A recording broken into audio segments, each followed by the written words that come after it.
Hey there, welcome to the DFS build. This is the Monday Night Football edition for Week 11. The video is showing some lag up here in the top, but hopefully you can still see the screen I'm sharing, and the audio will come in okay.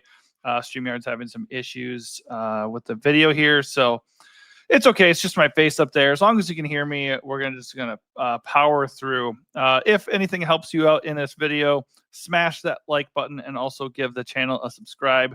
We cover every NFL and NBA DFS slate that we can. And the goal is obviously to help you win.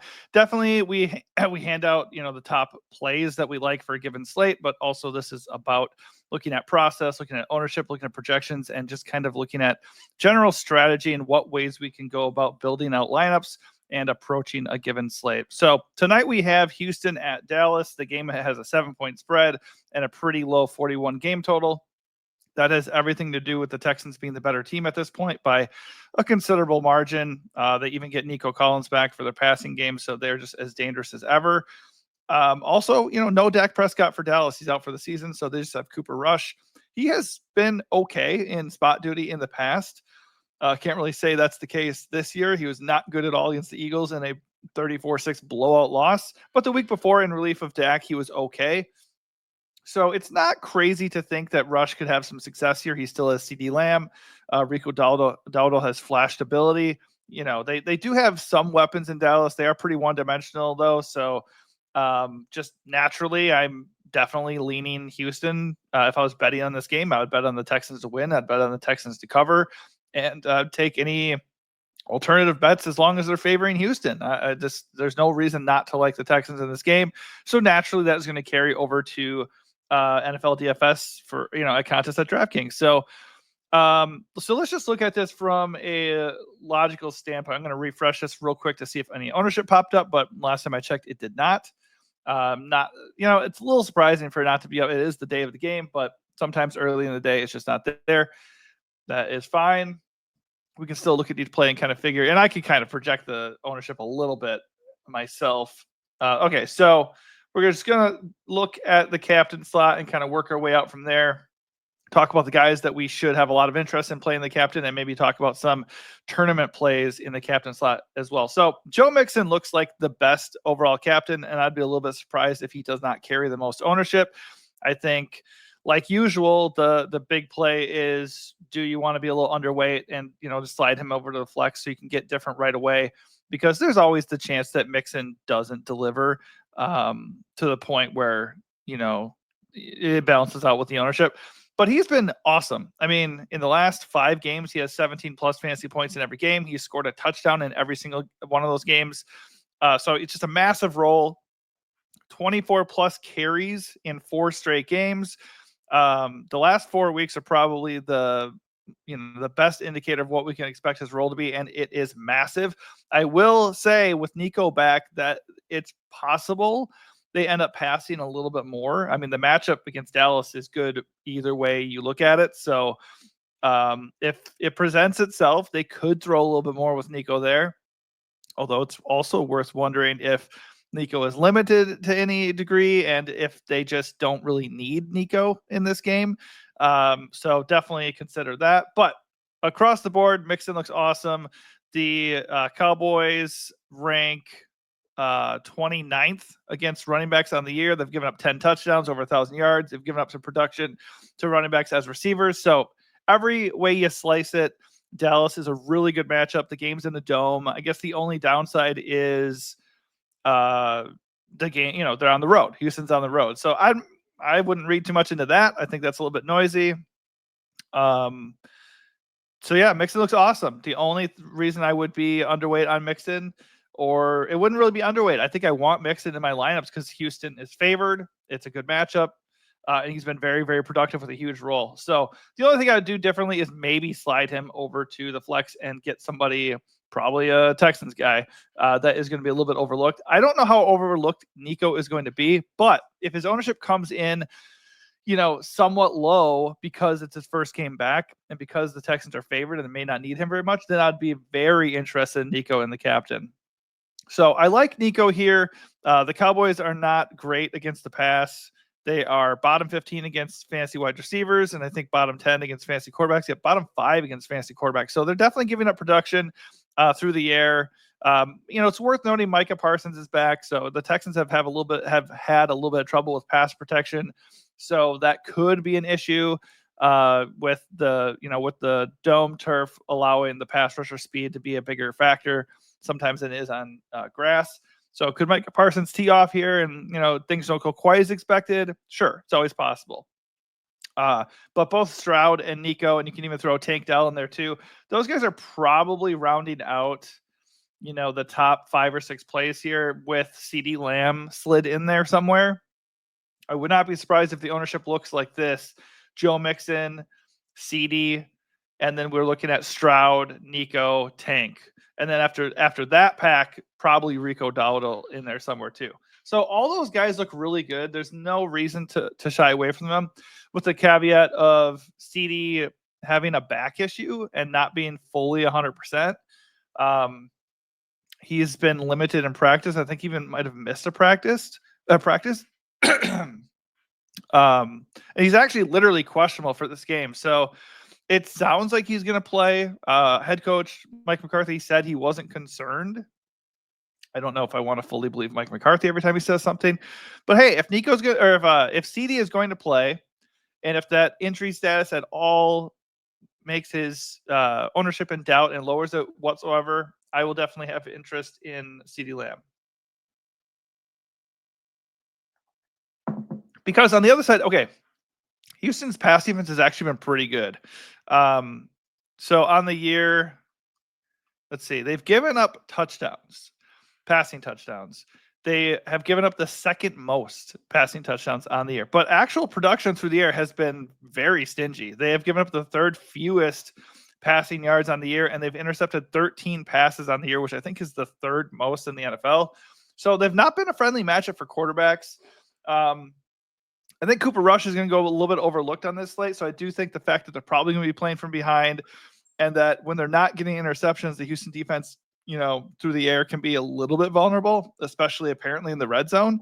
And CeeDee Lamb is still there. If CeeDee Lamb is healthy, then Cooper Rush could be successful. So it's going to be interesting to see what ownership looks like. Obviously, a lot of the ownership is going to be tied up in Mixon, Nico, and Stroud, and it remains to be seen what Tank Dell's ownership ends up looking like too. But Mixon, Nico, and Stroud come in with the 3 best projections of the slate. So as things adjust here, I would be pretty surprised if at least 2 of those guys weren't in the top 3 for ownership. So because of that, I'm absolutely interested in some CeeDee if he's going to be kind of lowish owned here. And then I do like Cooper Rush. Probably I'm going to be above the field on Cooper Rush because he's coming in with a weak projection. He's not really a scary talent. Terrible last week. But the Texans have given up a little bit of production through the air. So I'm willing to take a chance on Rush in the captain, or possibly a low-owned CeeDee in the captain. I mentioned Tank Dell, but let's just spend 1 second on him because he's been awesome with Nico out. Just naturally, Nico's return is going to push down Tank's safety level. Like, is he going to get the same target volume that he was getting with Nico out? Probably not. But let's just keep in mind Stephon Diggs is also on IR, so it's just really those 2 dudes. The amount of usage going around this offense is pretty concentrated. Joe Mixon's going to get all the touches out of the backfield, and then Nico and Tank are going to kind of split up all the targets. So if Tank Dell is going to be overlooked here, I love him in the captain.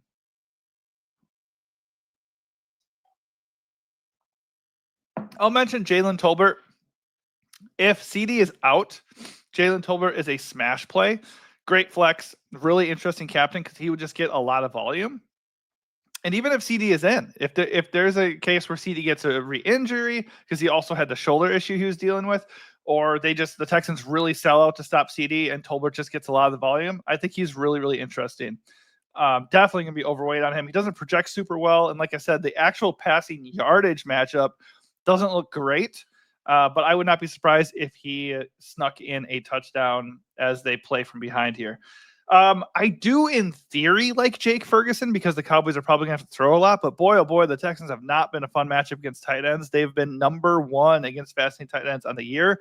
They've given up just 27 catches, which is the fewest in the league, and they've given up only 247 yards to tight ends, which is also the fewest in the league. They have given up touchdowns, though, 4 on the year. That's not too bad. Obviously, Ferguson is a solid red zone presence. I don't think this is the spot to play Ferguson and the captain. I think he's okay in the flex, but he's just not going to be a priority for me. Sure enough, I need him to do a little bit of something in some of my dynasty leagues. So I don't know. I don't know how to frame that. All I know is in one league, I need him to get 1 catch. And then to me, that's a success. Jake Ferguson is a success tonight if he gets 1 catch. But for DFS purposes, while he might go overlooked because of this matchup, I think I'm going to kind of lean into that. I don't think, as far as like not playing him, I just don't think it's a really good spot, and I would rather not play him. I'd rather play Tolbert, or I'd rather go get Rico or CD if I'm going to get exposure to the Dallas offense. As far as captain plays go, I'm not super interested in anybody else. I'm interested for captain, mostly paying up, probably playing the ownership game depending on how that looks.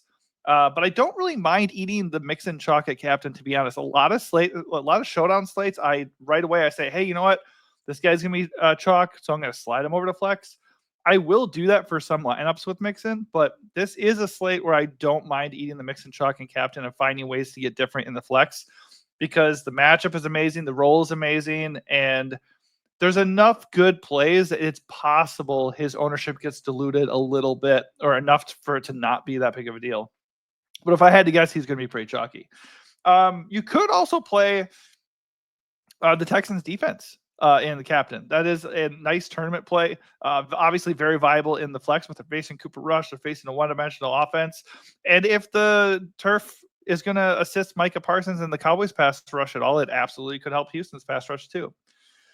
Kick it over to flex because I'm not really seeing anybody else I have to have in the captain. I will mention John Mechie kind of popped off last week. I mean, you can play him in the captain spot, but with Nico back, I don't think I really want to do that. That said, he kind of proved himself. So he should be 3rd in the pecking order. So he is absolutely in play in the flex. I think both kickers are viable in the flex for sure. Kai Fairbairn is the better play just because he's on the better offense in this game and they're favored. But him and Brandon Aubrey are both really good options. In theory, Brandon Aubrey should be the better option because he's been such a beast this year. But they're both averaging over 11 fantasy points per game on the year. And obviously, the Dallas offense has taken a hit with no Dak. He has not had over 7 fantasy points, or he's not had over 10 fantasy points in any of the last 3 games. So obviously, if there are issues offensively going to continue, then he's going to be tough to trust. That said, it's not like Houston's defense is elite. The Cowboys are at home, and they could do just enough to give him opportunities to get field goals up. So I do like him and Fairbairn quite a bit as flex plays. I'm not going to fire him up in the captain. I'm just not going to do that. There's just not enough ceiling there. I mean, historically, that's not totally true because Aubrey has had like some crazy games. That's not something that I want to do on this slate. Dalton Schultz is okay. Probably prefer him in the flex. Not much of a ceiling with Nico back. He wasn't really offering much of a ceiling with Nico out. He had last week he had his best game of the year with 9.6 fantasy points. That's probably about as good as it gets. Dallas is, not bad against tight ends either. They've given up 5 touchdowns, but not a lot of production.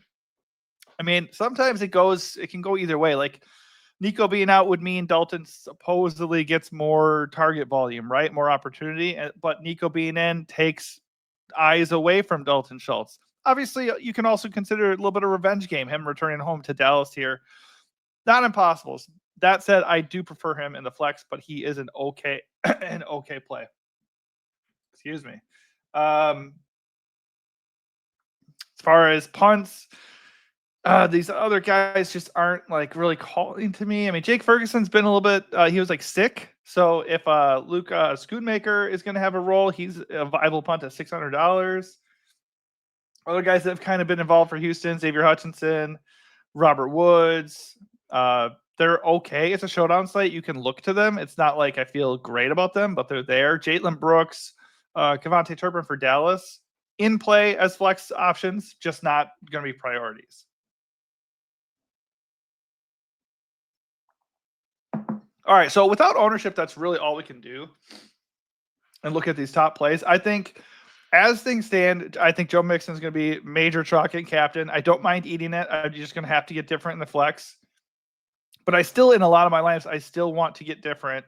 And I think one of the better ways to do that is with the Dallas passing game. And I think Cooper Rush might be one of the better ways to do that. Or you could stick with the Houston offense and go get somebody like Tank Dell, who probably is going to be the fourth owned Texans player on this slate. All right, that is going to do it for me. My voice isn't really allowing me to do everything I want to do, but hopefully that points you to some of the better plays on the slate. And obviously when the ownership comes out, we can get a better idea of where the field is going to be, and we can adjust from there. We can adjust from there. All right, thanks for watching, and if this helped you in any way, smash that like button. Also, consider subscribing to the channel. I promise in future videos, my voice will be slightly better, and then hopefully today we can do an NBA show, and Taylor will probably be around for that as well. All right, thanks for watching, and good luck.